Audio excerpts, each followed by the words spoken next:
Hi guys, and welcome to How to Maximize. In this video, I will show you how to create upsell in Shopify. To start this tutorial, open your internet browser.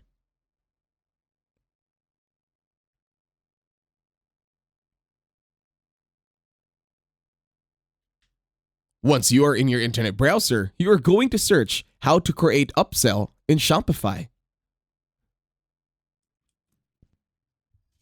Now let's wait for the website. Once you're here, it will show you steps on how to upsell to customers over at Shopify.